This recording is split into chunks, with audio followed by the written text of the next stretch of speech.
Comment? Audiblement. Au travers de sa parole, mais au travers du Saint-Esprit. Il parle.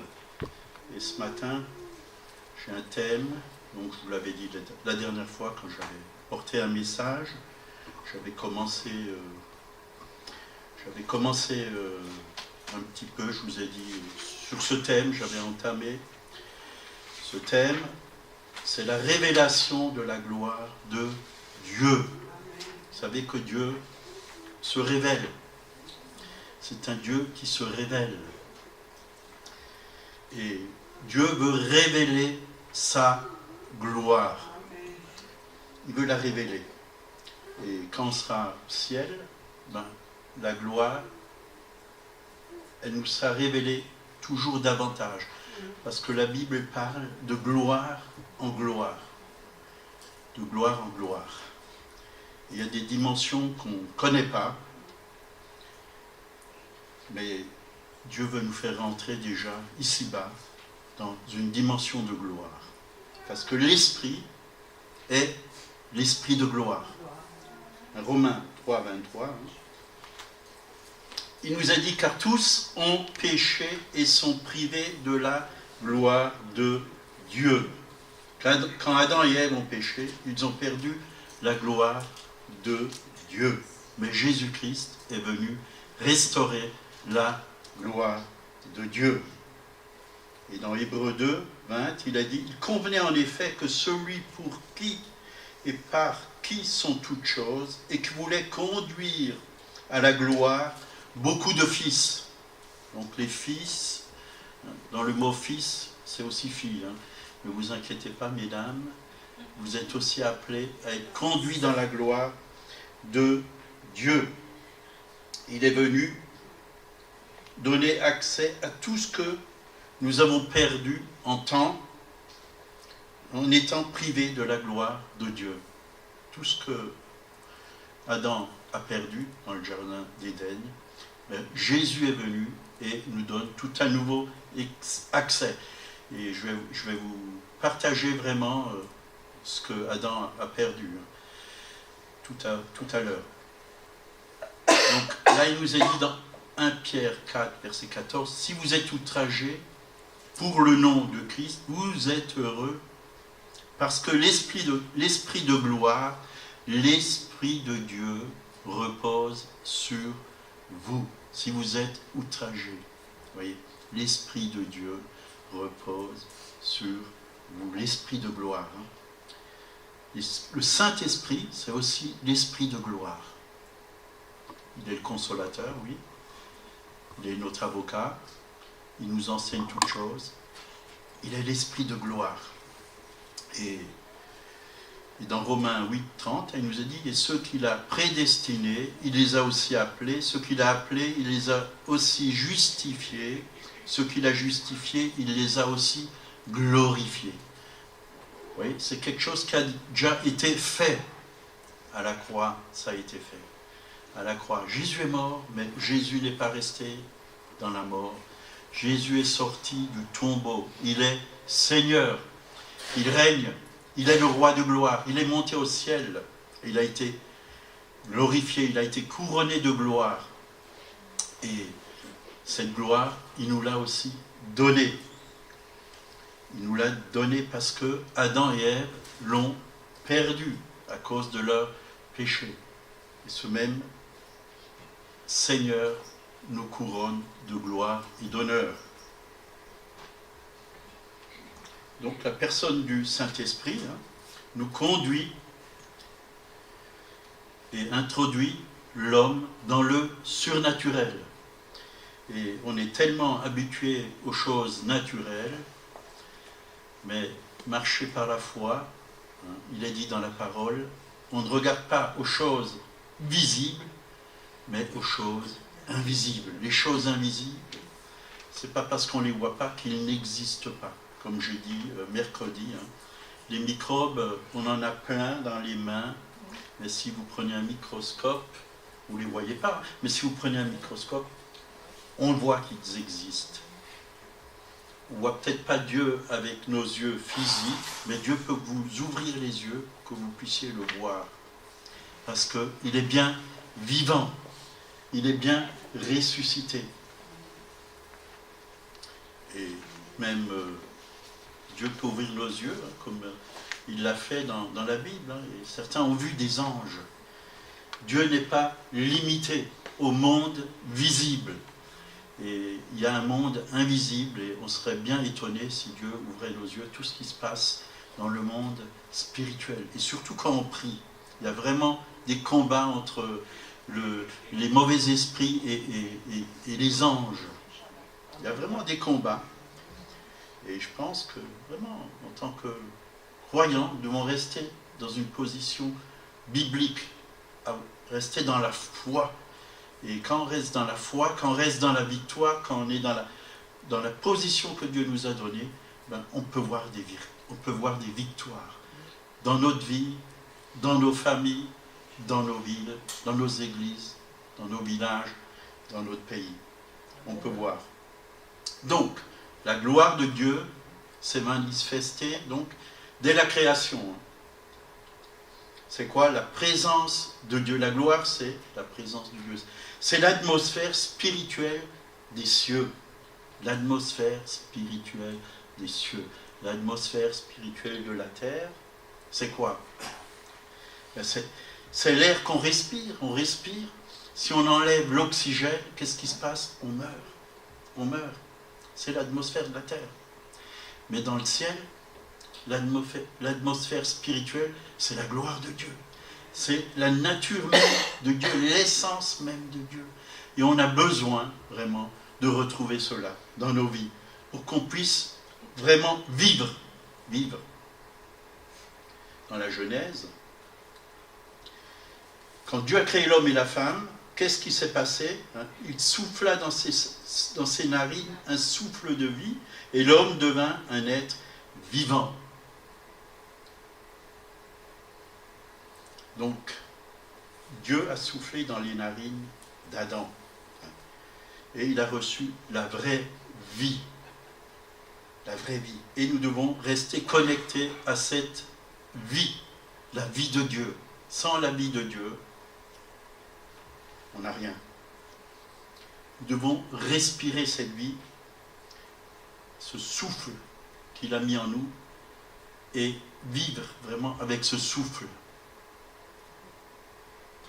Donc à l'origine, on peut voir, Adam et Ève, ils ne connaissaient ni la maladie, ni le péché, ni la pauvreté. Ils étaient dans un jardin où il y avait vraiment, il y avait tout. Il y avait la perfection, il y avait la beauté, il y avait la sainteté.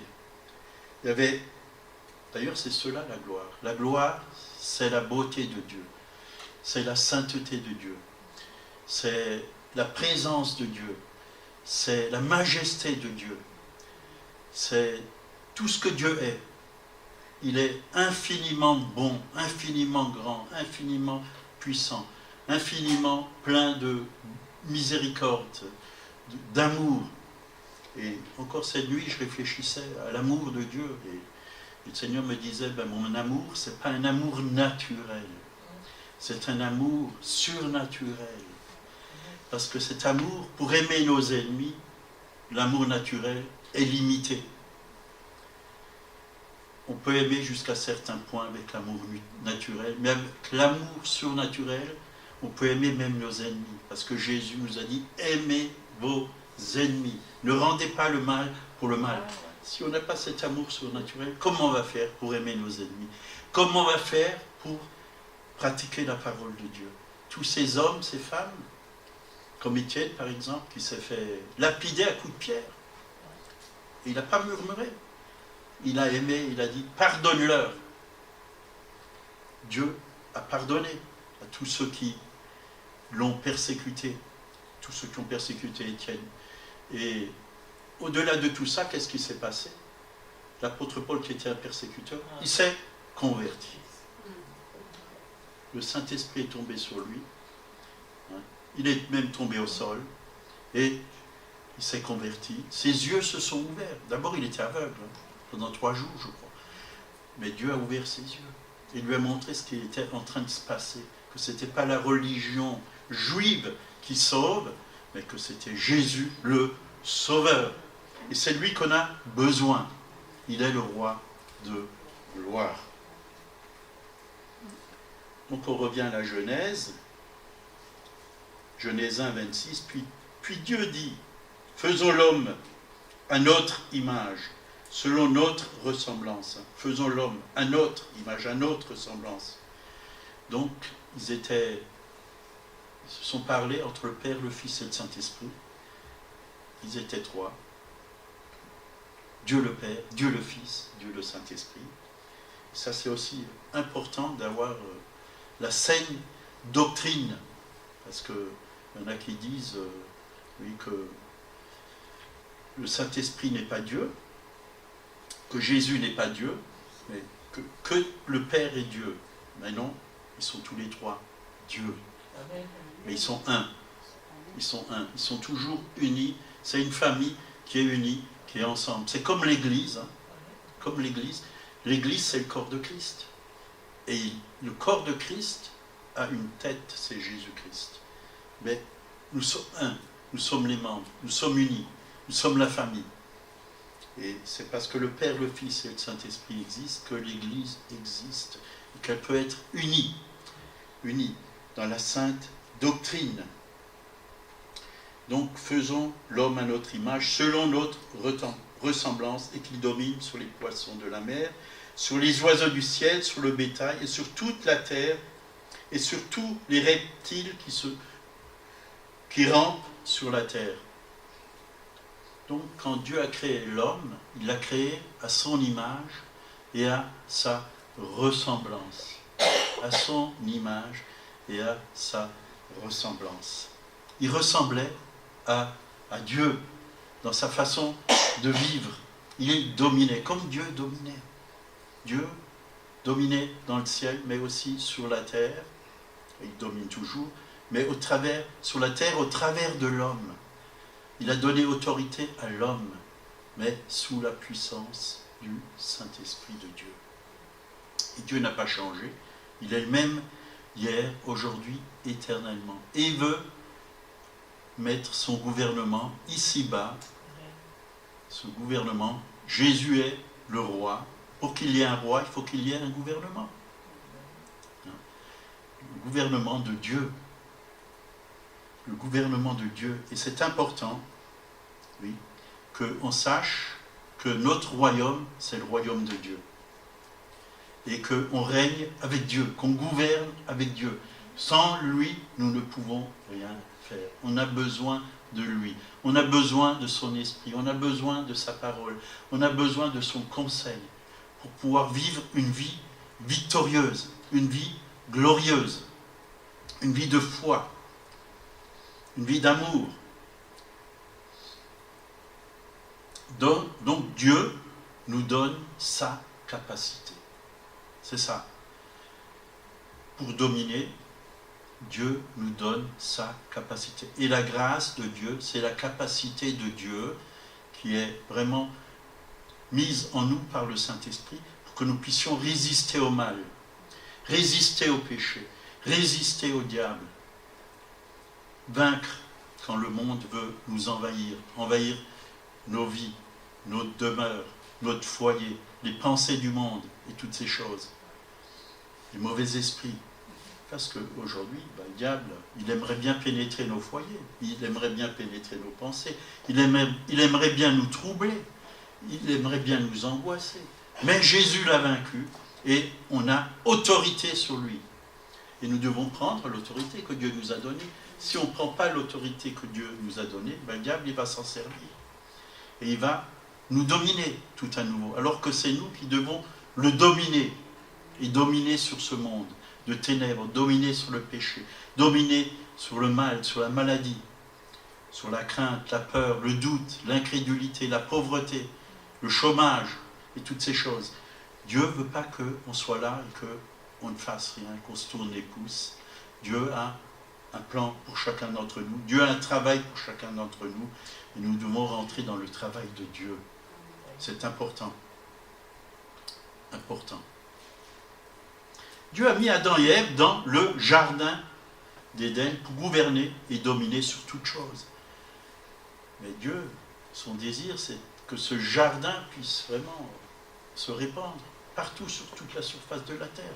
Que la terre soit vraiment un paradis, mais comme l'homme et la femme ont péché, ils ont été coupés, comme on l'a lu avant, ils ont été coupés de la gloire de Dieu. Donc, Genèse 2, 8, puis Dieu, l'Éternel planta un jardin en Éden du côté de l'Orient, et il y mit l'homme qu'il avait formé. Donc Dieu a conçu ce jardin, mais aussi il a mis cette atmosphère dans le jardin. C'était la gloire de Dieu. Il y avait la gloire de Dieu dans le jardin. Il a mis un cadre totalement parfait pour l'homme.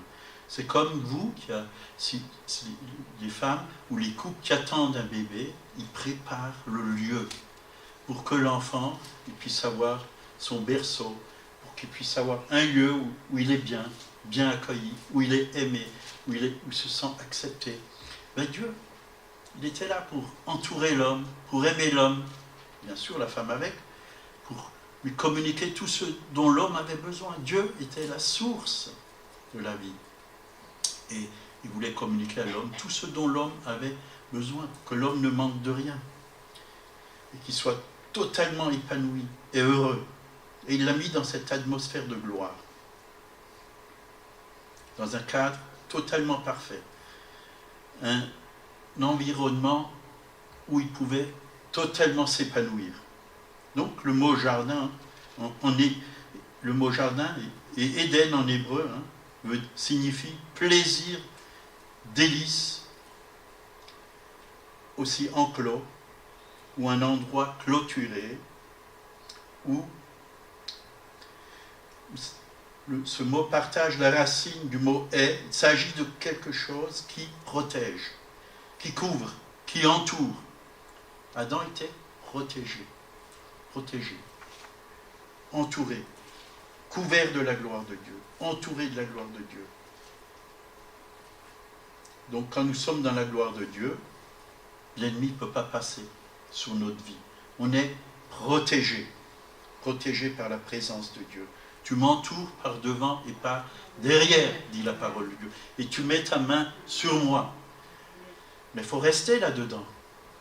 Parce que si on sort de la présence de Dieu, nous ouvrons une porte à l'ennemi. Et comment on peut sortir de la présence de Dieu? Par nos pensées.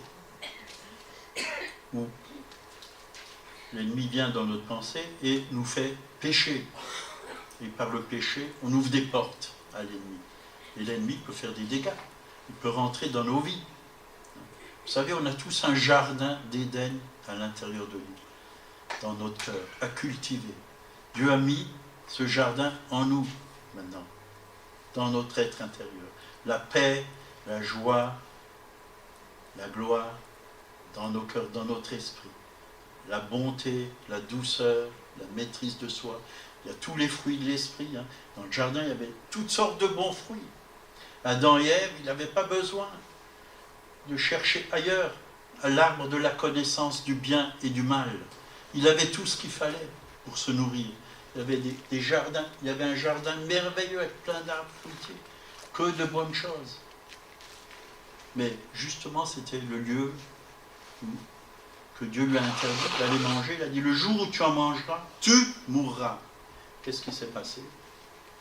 Il est mort. D'abord spirituellement, et petit à petit, physiquement. Ça a mis plus de 900 ans pour qu'il meure physiquement.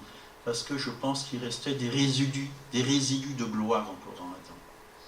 Et son corps, petit à petit, il se décomposait, puis voilà. Mais aujourd'hui, tout s'est accéléré. On meurt beaucoup plus vite.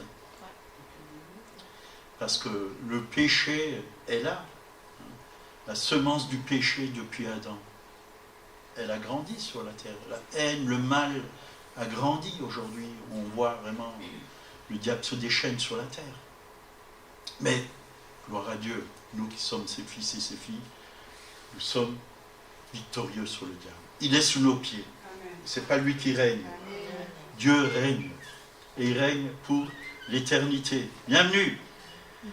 Alléluia. Donc Adam et Ève rayonnaient de la gloire de Dieu dans le jardin d'Éden. Ils étaient entourés, ils étaient protégés. Donc, il a eu un ordre, mais malheureusement, il n'a pas écouté l'ordre de Dieu et il est tombé et ses vêtements, ils sont tombés. Les vêtements de la gloire de Dieu qu'il avait sont tombés. Et il a réalisé qu'il était nu. Et ils ont pris des feuilles de figue pour se couvrir. Figuier, oui. Ben nous aussi, quand on pêche, vous n'avez pas réalisé, on a honte. On a honte. Quand on pêche devant Dieu, et même devant les hommes, on a honte. Mais Dieu couvre nos fautes par le sang de Jésus.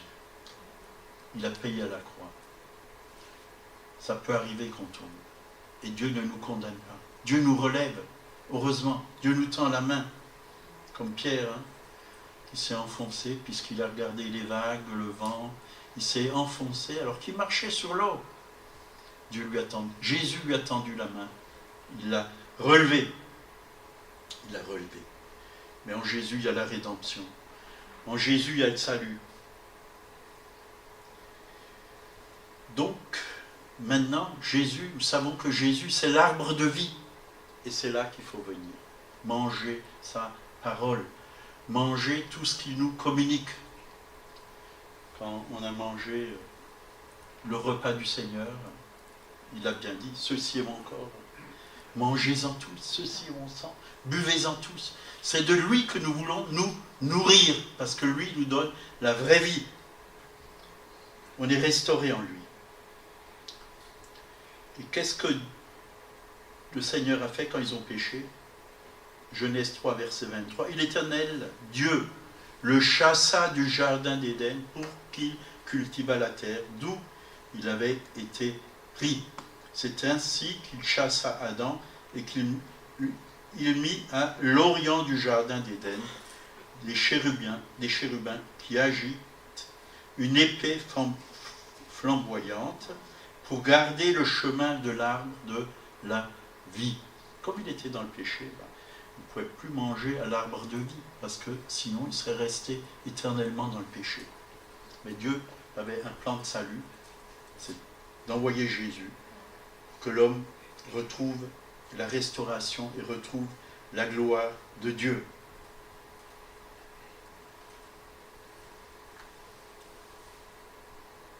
Donc l'humanité n'a pas perdu un lieu, elle a perdu l'accès à la présence de Dieu. Elle a perdu l'atmosphère de la gloire. Donc en protégeant sa présence, c'est pourquoi Dieu l'a mis du côté du jardin d'Éden, il a mis vraiment ses anges. Il ne voulait pas qu'il soit maudit ou condamné à la mort spirituelle. Il aurait pu le faire, mais Jésus a attendu vraiment, le Père a attendu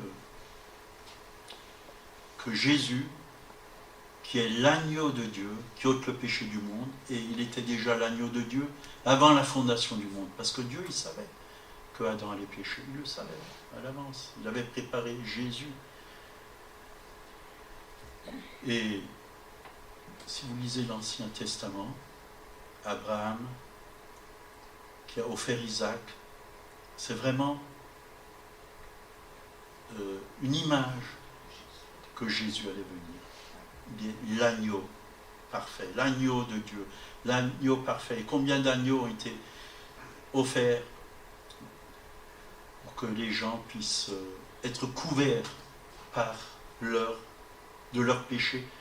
Mais ça ne couvrait seulement les péchés. Mais Jésus, c'était l'agneau parfait qui ôte, il ne couvre pas, il ôte les péchés du monde. Et il est venu vraiment tout restaurer, à 100% nous restaurer. Et grâce à lui, nous pouvons tout à nouveau rentrer dans le royaume de Dieu. par la nouvelle naissance, on peut rentrer tout à nouveau dans le royaume de Dieu et retrouver toute chose en Jésus-Christ. Nous pouvons retrouver l'arbre de vie, nous pouvons retrouver l'atmosphère du royaume, nous pouvons retrouver la gloire de Dieu.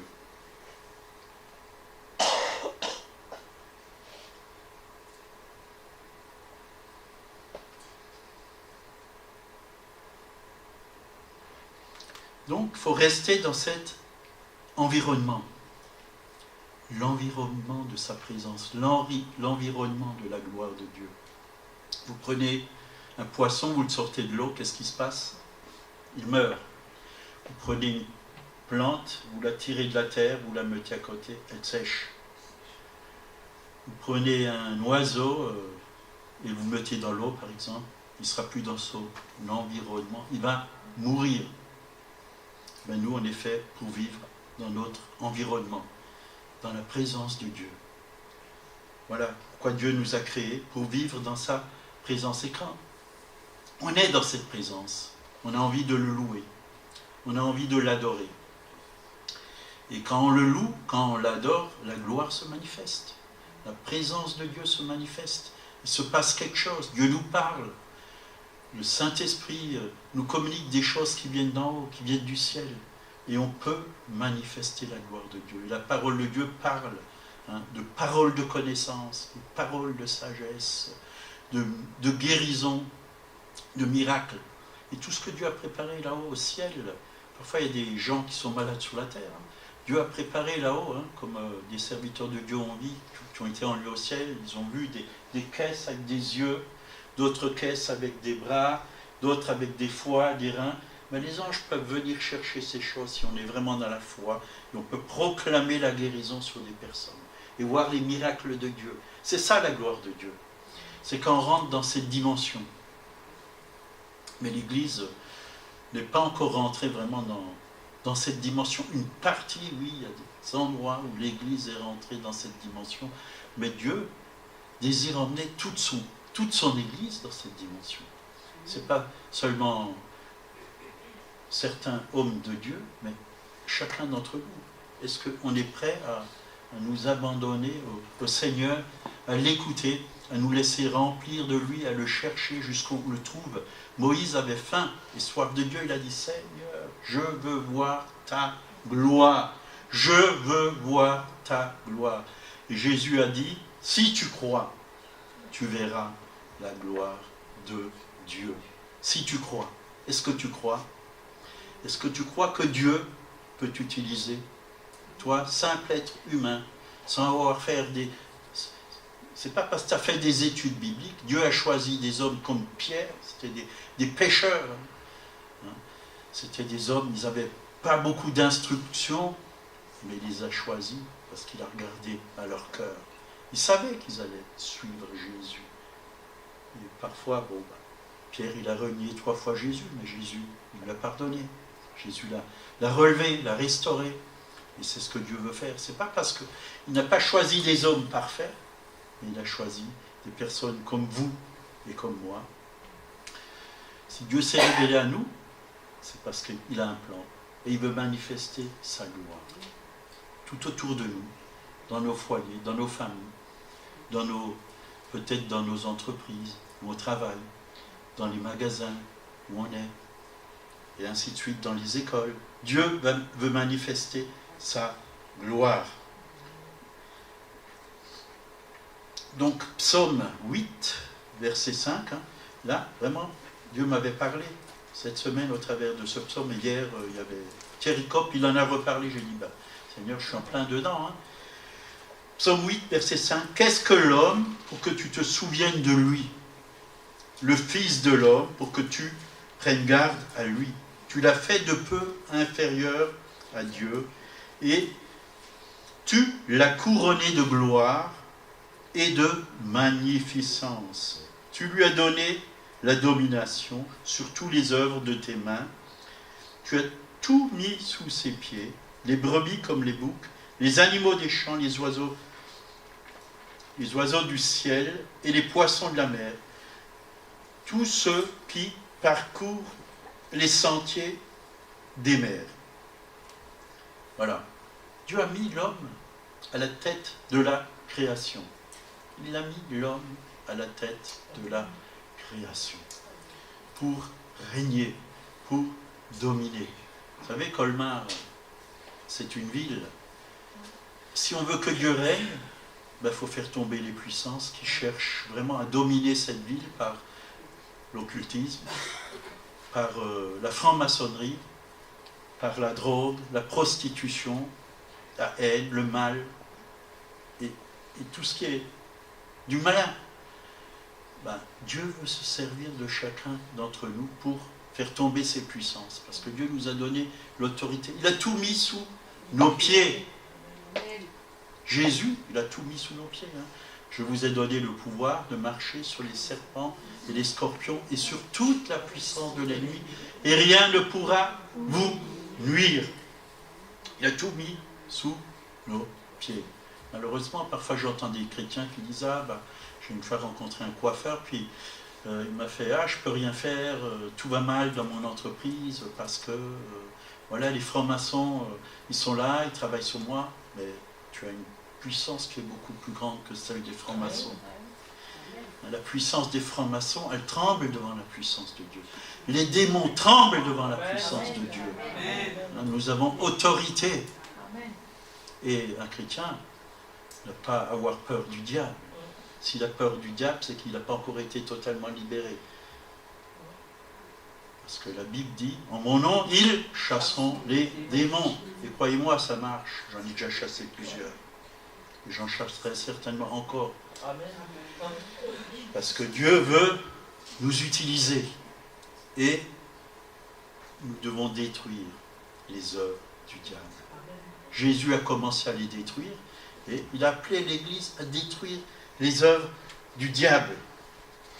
Ce n'est pas Satan qui est à la tête. Il est peut-être à la tête, oui.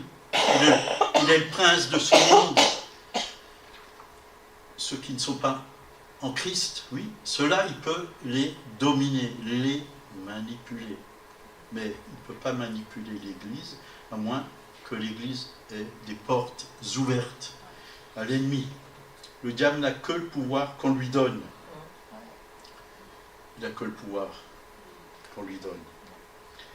Là, il nous a dit dans 2 Corinthiens 3, 18, nous tous, donc tous, c'est pour chacun d'entre nous, nous tous, qui le visage découvert, contemplons comme dans un miroir la gloire du Seigneur. Vous voyez, vous pouvez contempler comme dans un miroir la gloire du Seigneur. Bien souvent, je me mets vraiment devant le Seigneur et je dis, Seigneur, par ton sang, j'ai accès vraiment à toi. Et je viens voir vraiment ta face. Je viens devant ta face. Je viens te contempler. Tu es le roi de gloire. Et vous pouvez vous approcher de lui. La route nous a été frayée. Le chemin qui mène au ciel nous a été ouvert. Et même déjà, Dieu avait manifesté sa gloire au travers de Jacob. Le ciel s'est ouvert. Et qu'est-ce qu'il a vu? Les anges qui montaient et qui descendaient. Et quand Jésus est venu et qu'il s'est fait baptiser d'eau, le ciel s'est ouvert. Et il y a une colombe qui est venue sur lui. Et il a aussi vu les anges monter et descendre. Il a dit, désormais vous verrez les anges monter et descendre. Et le ciel s'est vraiment ouvert et il nous a ouvert le chemin, tout à nouveau, du royaume. Et nous pouvons rentrer dans le royaume. Nous pouvons voir le roi des gloires.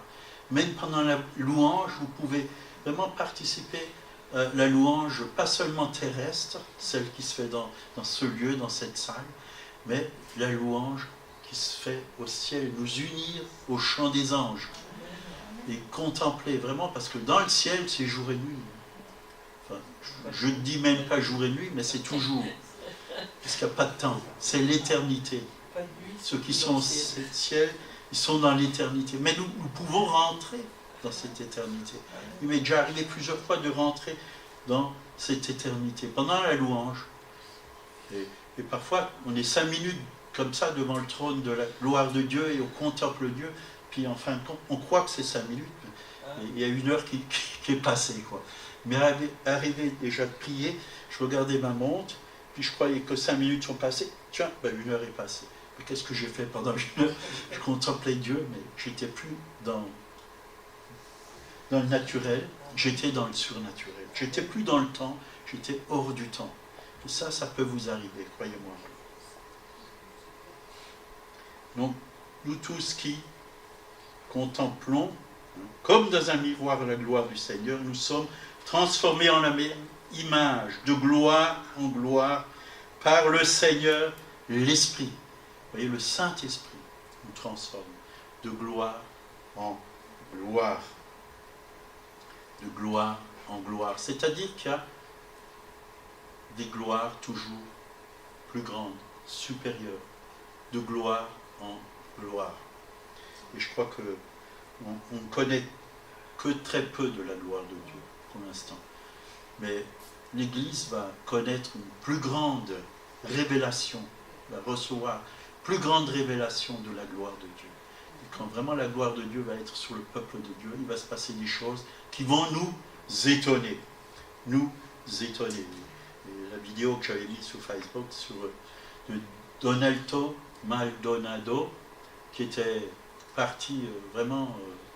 il y avait plus d'1 million de personnes au Pakistan, alors, un pays musulman, il leur a demandé s'ils pouvaient venir pour des guérisons, des miracles et toutes ces choses, quoi. Il est allé, il y a beaucoup qui se sont convertis, des milliers se sont convertis, et il a touché personne, il a rien fait du tout, ils ont juste loué Dieu, puis la gloire de Dieu s'est manifestée. Puis il y avait plusieurs fauteuils roulants, les gens sont venus avec les fauteuils, ils sont sortis des fauteuils. C'est Dieu lui-même qui a fait les miracles. Les gens ont été guéris de leur paralysie. Les membres qui n'avaient plus, certains ont reçu des membres tout neufs du ciel. Les anges ont pris tout ce qu'il y avait dans le ciel pour les emmener sur la terre.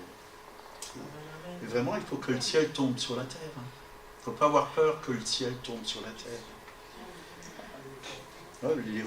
La religion a peur de ça, quand on commence à avoir des petits débordements, là. Mais il ne faut pas avoir peur, parce que l'ordre de Dieu, ce n'est pas l'ordre de l'homme. Dieu agit différemment que l'homme. Nous, on croit que c'est humainement, on croit que c'est du désordre, parfois. Mais Dieu, c'est qu'il est en train de remettre de l'ordre. Parce qu'au ciel, ça bouge. Et la gloire de Dieu, c'est quelque chose qui bouge tout le temps. Tout le temps. Qui se manifeste tout le temps. Dieu n'est pas un Dieu qui reste à la même place. Dieu, un Dieu qui bouge. J'agis, mon Père agit. Jésus l'a dit lui-même.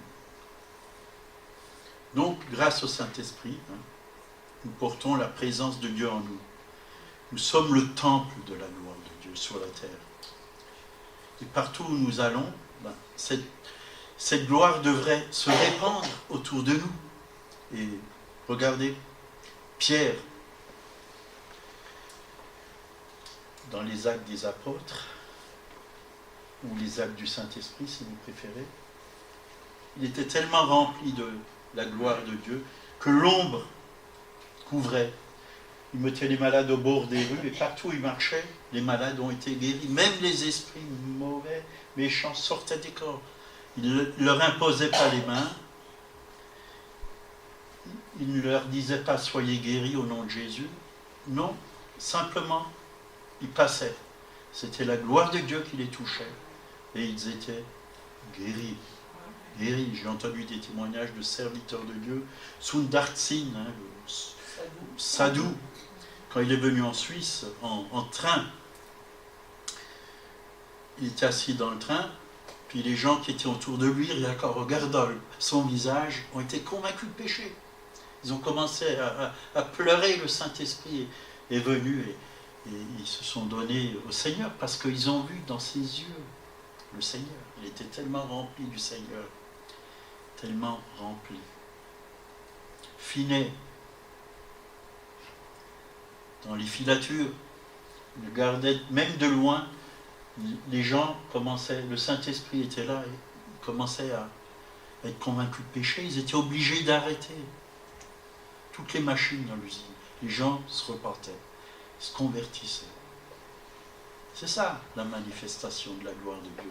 Si Dieu l'a fait dans les années 1900, 1930, il peut le refaire encore aujourd'hui. Et il est en train de faire des choses en ce moment sur la surface de la terre. Mais il veut le faire partout. Il veut le faire aussi à Colmar. Est-ce que vous désirez qu'il le fasse? Alors c'est important qu'on cherche vraiment la face de Dieu. Qu'on se laisse enseigner personnellement, pas seulement à l'église, mais chez nous à la maison, personnellement, que le Saint-Esprit nous enseigne, qu'on puisse avoir des révélations, parce que l'Esprit de Dieu est un esprit de révélation. Moi, ce que j'apprends, c'est par la révélation. C'est pas seulement par la connaissance intellectuelle, mais par la révélation. Quand Dieu m'enseigne, quand le Saint-Esprit m'enseigne, c'est clair et net comme de l'eau de roche. C'est le meilleur des enseignants. C'est le meilleur des professeurs. Est-ce que vous voulez avoir le Saint-Esprit comme professeur? C'est la meilleure école biblique. C'est le meilleur ami. C'est votre meilleur ami. Amen. Donc le Saint-Esprit demeure en nous. Et il aime qu'on loue le Père. Parce que Dieu, le Père, cherche des adorateurs qui l'adorent en esprit et en vérité. Il les cherche. Il les cherche. Et quand on adore le Père en esprit, en vérité, la gloire de Dieu vient à l'intérieur de nous. Elle est déjà en nous, mais elle se manifeste. Elle se manifeste.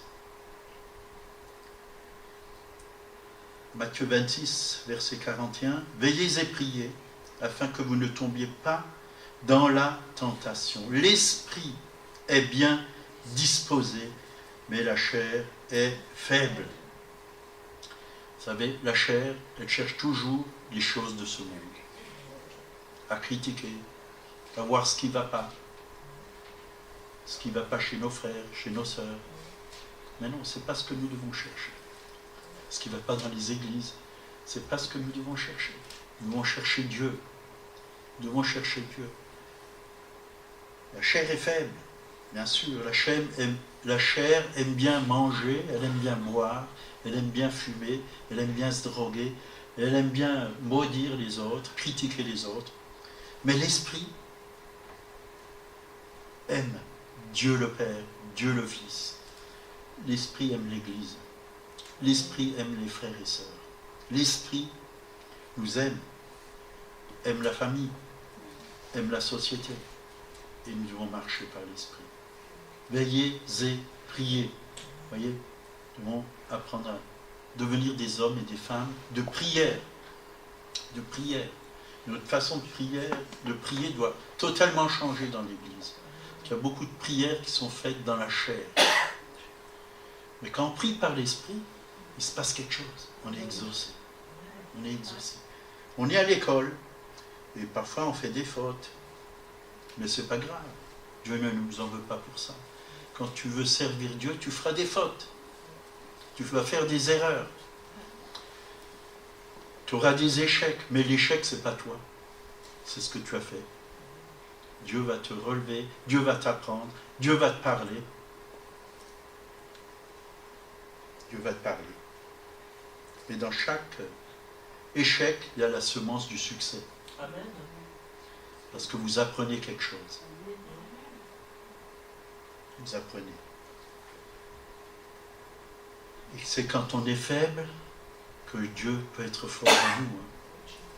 Seigneur, je suis faible, je ne peux pas. Tu as bien raison de dire je ne peux pas. Parce que sans lui, tu ne peux rien faire. Puise ta force en lui. D'ailleurs, elle est en toi déjà.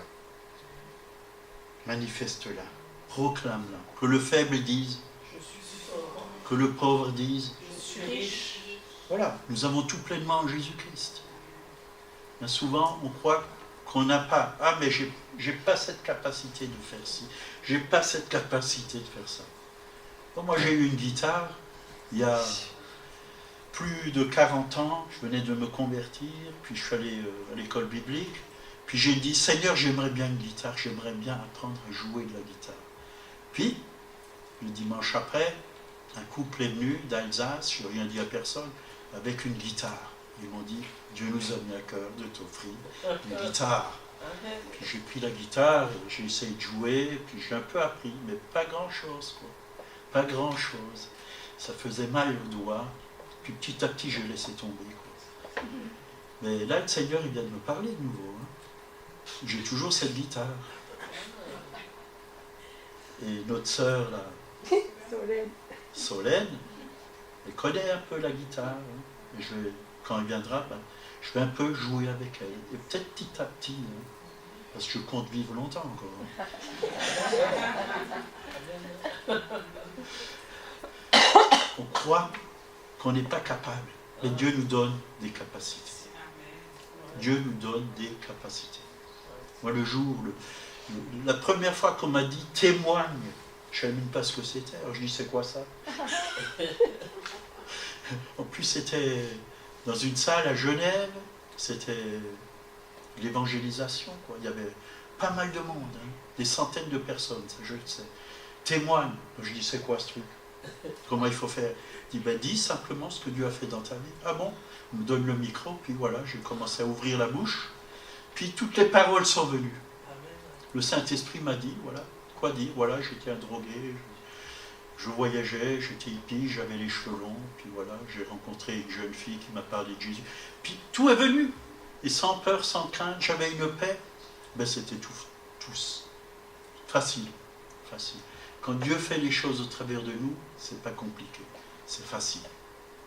Parce que Dieu fait les choses parfaitement. Parfaitement. Quand on veut les faire par nos propres forces, on n'est pas bien, on est fatigué.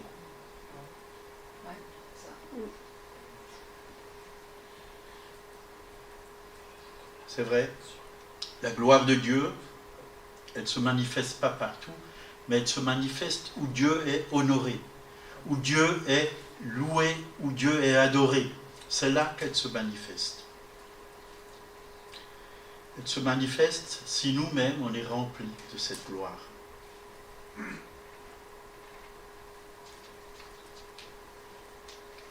Continuellement honoré et révélé. C'est-à-dire quand on a notre esprit ouvert.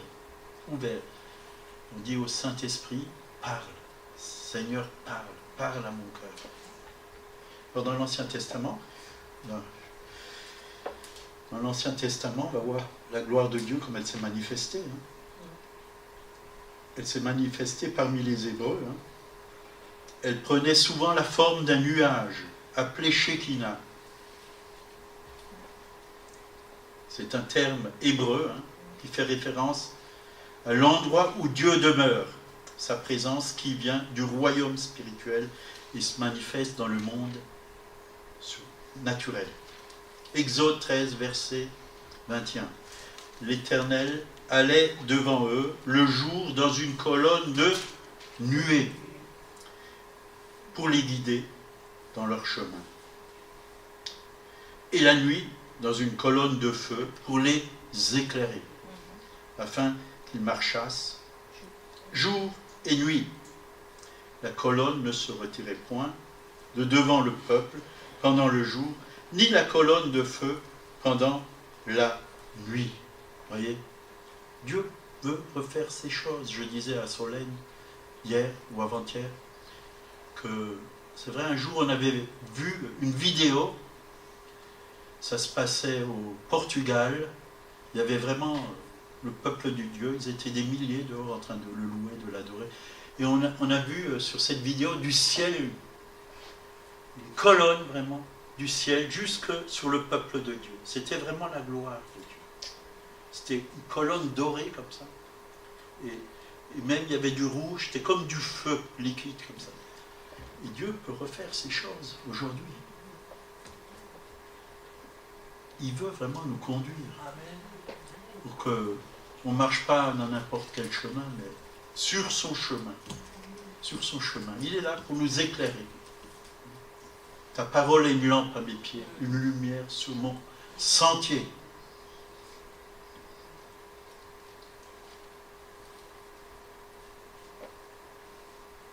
Dans le Nouveau Testament, Dieu a manifesté sa gloire, bien sûr, au travers de Jésus. Hein. Ça, vous le savez. Dans Hébreux 1, verset 3, il nous a dit qu'il est le reflet de sa gloire. Jésus. Hein. Et l'empreinte de sa personne. Donc, voir Jésus revenait à voir la splendeur et l'image du Père. Philippe, vous vous rappelez de cette parole, qui a dit à Jésus, « Montre-nous le Père, et cela me suffit, ou cela nous suffit. » Alors, Jésus l'a dit, « Ne saviez-vous pas que je suis dans le Père et que le Père est en moi?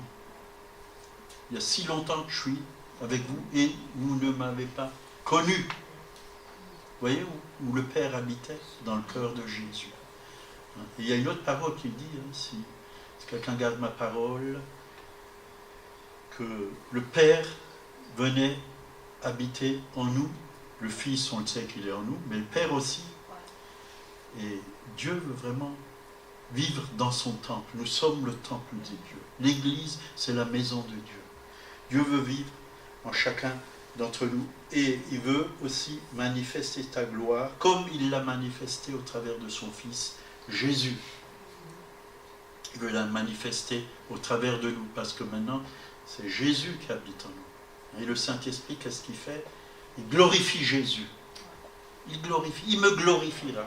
Je vous l'enverrai, et il me glorifiera. Vous ferez les choses que j'ai faites, et vous en ferez même de plus grandes. Pour faire de plus grandes choses, il faut que la gloire de Dieu soit en nous. Il faut que le roi de gloire règne en nous. Et on l'a lu. Il nous a couronnés de gloire et de magnificence. Est-ce que vous voyez cette couronne? Ce n'est pas que à la fête des rois, la galette, qu'on peut mettre la couronne, mais spirituellement. La couronne veut dire que vous régnez, que vous êtes un roi. Nous avons la fonction de prêtre et de roi en tant que peuple de Dieu. Vous êtes des prêtres, c'est-à-dire, les prêtres, qu'est-ce qu'ils font? Ils offrent des sacrifices. Mais nous, dans la Nouvelle Alliance, c'est des sacrifices de louange et d'adoration qu'on offre au Seigneur. Et on est des rois, c'est-à-dire on règne sans... Si on n'est pas d'abord prêtre, on ne peut pas devenir roi. Pour être roi, il faut d'abord être prêtre. Il faut que tu sois un adorateur. Et quelqu'un qui loue. Amen. Amen.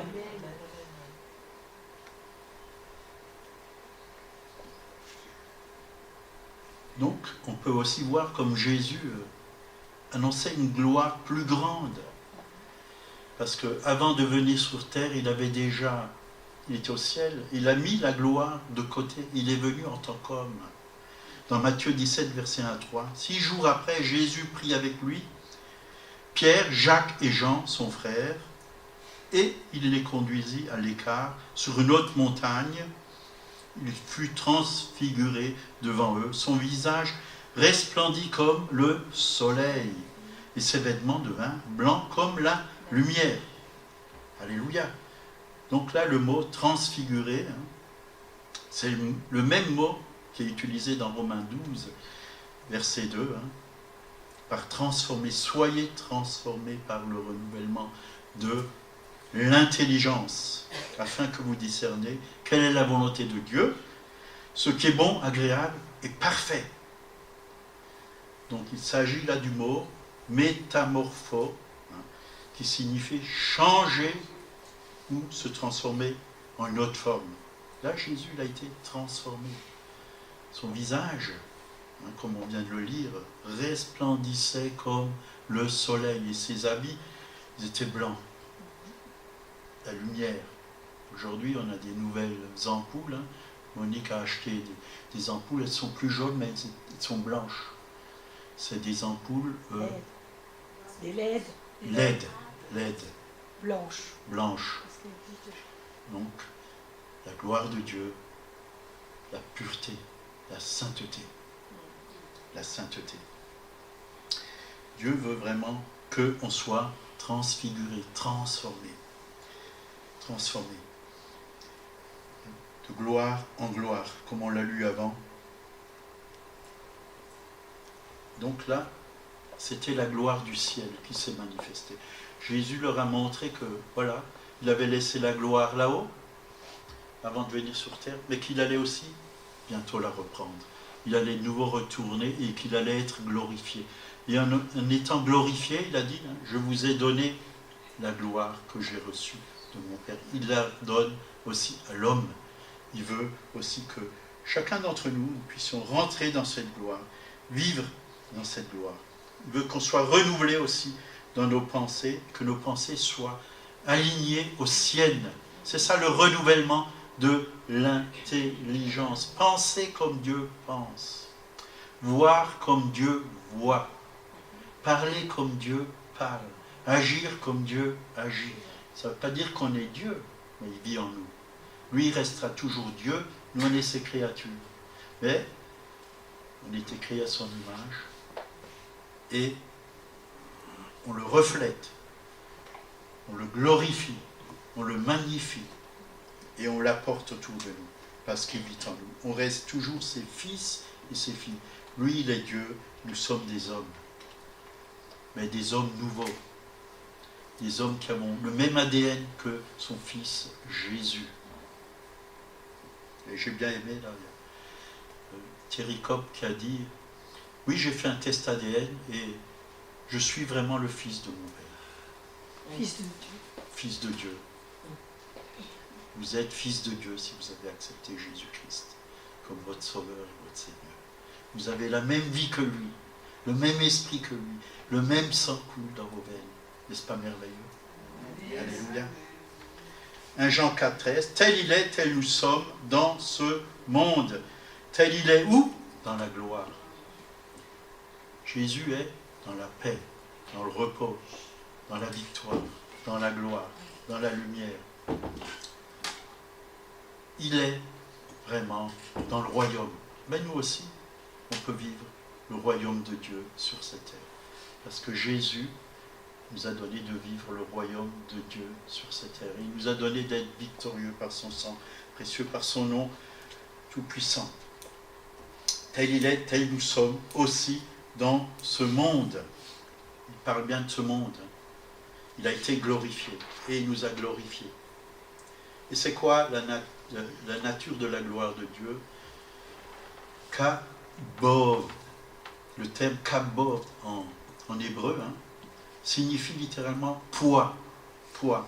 Il est utilisé pour exprimer la splendeur, l'abondance, l'honneur ou la gloire. Dans l'Ancien Testament, on l'utilisait kabod pour désigner la fortune d'un individu ou son pouvoir, sa majesté, sa position influente ou un honneur. Kabod peut également exprimer la renommée, la réputation, la reconnaissance, la beauté, la magnificence, la force, la dignité, la splendeur, le respect, l'excellence, la sainteté et la grandeur. Par exemple, on peut dire de quelqu'un qui a du poids, de l'influence, qu'il est vraiment dans la gloire. Qu'il est dans la gloire. Mais s'il n'est pas en Christ, ce n'est pas la même gloire. C'est pas la même gloire. La gloire de l'homme, un homme qui a la gloire, comme un chanteur, il a la gloire, il est admiré, il a la fortune, il a du poids, il attire des milliers de personnes à lui. C'est pas la gloire de Dieu. Mais la gloire de Dieu, c'est un poids spirituel. C'est-à-dire, il y a une valeur spirituelle en nous. Il y a une richesse spirituelle en nous. Il y a une puissance de Dieu en nous. On a une valeur que le monde n'a pas. Une valeur qui est éternelle. Le poids de gloire. Et là, dans 2 Corinthiens 4, 17 et 18, car nos légères afflictions du moment présent produisent en nous, au-delà de toute mesure, un poids éternel de gloire. Parce que nous ne regardons point aux choses visibles, mais à celles qui sont invisibles. Les choses visibles sont passagères et les invisibles sont éternelles. Vous voyez, on peut avoir du succès dans ce monde, mais il vaut mieux avoir du succès en Christ, parce que c'est éternel. Il vaut mieux travailler pour l'éternité que pour ce monde. On peut se construire de belles maisons, avoir de belles voitures, mais tout ça on va laisser. Mais la gloire de Dieu, elle est éternelle. Elle est éternelle. Elle est supérieure. Elle n'est pas limitée. Elle est illimitée. Ça a du poids. C'est lourd, c'est bon. C'est bon. Alors, je vais vous poser une question. Qu'est-ce qui est lourd dans votre vie? Vos difficultés, vos problèmes, votre façon de vivre, ou ce que Dieu met en vous? Dieu veut. Il a dit, mon joug est doux. Donc il n'a jamais dit qu'il est lourd. Mon fardeau est léger. Alors, ne portons pas des choses qu'on n'a pas à porter. Portons le fardeau de Dieu. Portons la gloire de Dieu. Ça c'est bon. Ça c'est bon. Parce que partout où on va, on est victorieux. Et peut-être parfois on ne sera pas victorieux, mais Dieu va nous relever. Ça peut arriver qu'on n'est pas toujours victorieux, qu'il y a des faiblesses dans nos vies. Mais portons vraiment cette gloire de Dieu à ce monde. Éphésiens 5, 25 nous parle d'une église sanctifiée par la parole, purifiée par le baptême d'eau, afin de la faire paraître devant lui, cette église glorieuse, sans tache, ni ride, ni rien de semblable, mais sainte et irrépréhensible. C'est ce que Dieu veut, une église, une telle église. C'est son épouse, c'est sa fiancée. Et il va enlever les taches et les rides.